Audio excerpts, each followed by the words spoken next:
एक ऐसा देश है जिसकी राजनीति में जन बच्चे से लेकर बुजुर्गों तक सबको दिलचस्पी रहती है।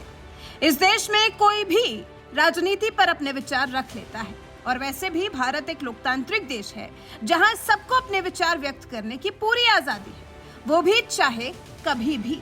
लेकिन क्या देश की राजनीति को लेकर आपके विचार एक ऐसी जगह भी आपको रखने की आजादी हो सकती है जहां आप एक टीचर के रूप में कार्यरत हो? हाँ, आप देश के बारे में बता सकते हैं, देश के मूल्यों के बारे में बता सकते हैं, देश के लोकतंत्र के बारे में बता सकते हैं, संविधान के बारे में बता सकते हैं, लेकिन क्या देश की मौजूदा सरकार को लेकर आपके मन में जो विचार हैं, क्या उन्हें बच्चों के मन में उतारने की कोशिश कर सकते हैं? नहीं, बिल्कुल नहीं।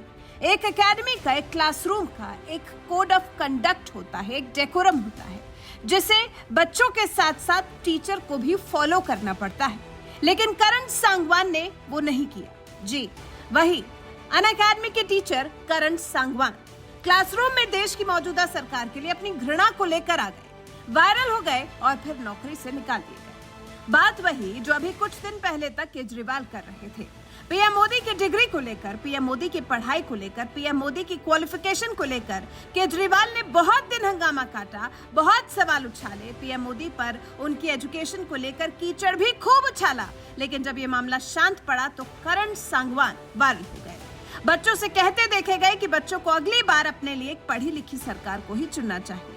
अब तक जो हुआ हुआ, लेकिन आगे अपने लिए एक पढ़ी लिखी सरकार को ही चुनेंगे। बस क्लासरूम में जब एक पढ़ी लिखी सरकार की वकालत करते, राजनीति से प्रेरित होकर बच्चों को शिक्षा देते करण सांगवान वायरल हुए, तो फिर अनअकैडमी ने ही करण सांगवान को बाहर का रास्ता दिखा दिया। लेकिन पहले देखिए कि करण सांगवान ने क्लासरूम में अपने स्टूडेंट से क्या कहा था। करण सांगवान ने कहा था, एक चीज याद रखना, अगली बार जब भी अपना वोट दो तो किसी पढ़े लिखे इंसान को अपना वोट देना, ताकि ये सब दोबारा जीवन में ना झेलना पड़े। ठीक है, चलो नेक्स्ट टाइम ध्यान रखिएगा। ऐसे इंसान को चुने जो पढ़ा लिखा हो, जो समझ सके चीजों को। ऐसे इंसान को ना चुने जिन्हें सिर्फ बदलना आता हो, नाम चेंज करना आता हो। तो अपना फैसला सोच समझ कर ले। अब आप इशारा तो समझ ही गए होंगे कि आखिर किस तरफ इशारा कर रहे हैं करण सांगवान और बच्चों को क्या समझाने का प्रयास कर रहे हैं।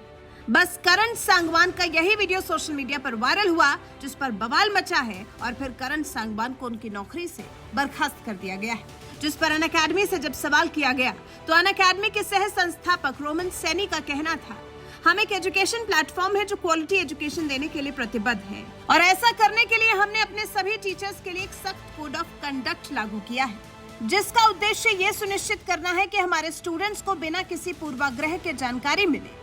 हम जो कुछ भी करते हैं उसके केंद्र में हमारे स्टूडेंट्स होते हैं। क्लासरूम व्यक्तिगत राय और विचार शेयर करने की जगह नहीं है, क्योंकि वो स्टूडेंट्स को गलत तरीके से प्रभावित कर सकते हैं। वर्तमान स्थिति में हमें करण सांगवान को हटाने के लिए मजबूर होना पड़ा, क्योंकि उन्होंने संस्था के तय कोड ऑफ कंडक्ट का उल्लंघन किया। हालांकि इस पर देश जैसे दो धड़ों में बंट सा गया। कोई करण सांगवान पर हुई कार्रवाई को गलत करार दे रहा है और hashtag uninstall Unacademy social media पर ट्रेंड करा रहा है। वहीं कई लोग ऐसे भी हैं जो करण सांगवान पर हुई कार्रवाई को सही करार दे रहे हैं। हालांकि केजरीवाल तो निश्चित तौर पर उसी धड़े में से होंगे जो करण सांगवान पर हुई कार्रवाई को गलत ठहराएंगे। कह भी तो चुके हैं कि क्या पढ़े लिखे लोगों को वोट देने की अपील करना अपराध है? यदि कोई अनपढ़ है, व्यक्तिगत तौर पर मैं उसका सम्मान करता हूँ, लेकिन जनप्रतिनिधि अनपढ़ नहीं हो सकते।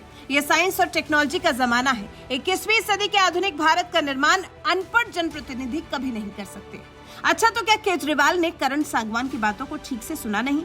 करण सांगवान ने यहाँ गुजारिश सिर्फ पढ़े लिखे को वोट देने की नहीं की है, बल्कि साफ साफ इशारा किया है। दिल्ली के मुख्यमंत्री चाहे तो एक बार फिर सुन ले कि करण सांगवान ने आखिर अपने वायरल वीडियो में क्या कहा था, क्योंकि अगर बात सिर्फ पढ़ा लिखा प्रतिनिधि चुनने तक होती तो कोई बात ही नहीं थी।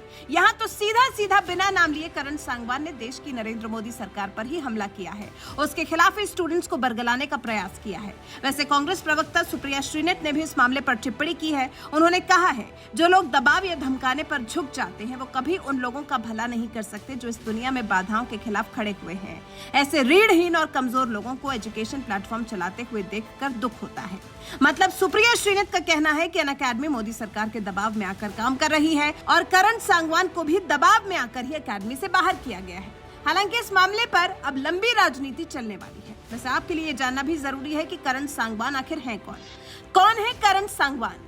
करण सांगवान लॉ टीचर है, सांगवान ने शिमला के नेशनल लॉ यूनिवर्सिटी से पढ़ाई की है। करण ने क्रिमिनल लॉ में LLM किया है। करण ने फरवरी 2020 में अनअकैडमी ज्वाइन की थी। यहाँ उनके 14,000 से ज्यादा फॉलोअर्स थे। यहाँ आने से पहले करीब 1 साल तक उन्होंने हिसार स्थित सीकर कॉलेज में भी पढ़ाया था। करण सांगवान लीगल पाठशाला नाम से अपना YouTube चैनल भी चलाते हैं। YouTube पर उनके करीब 80,000 फॉलोअर्स हैं।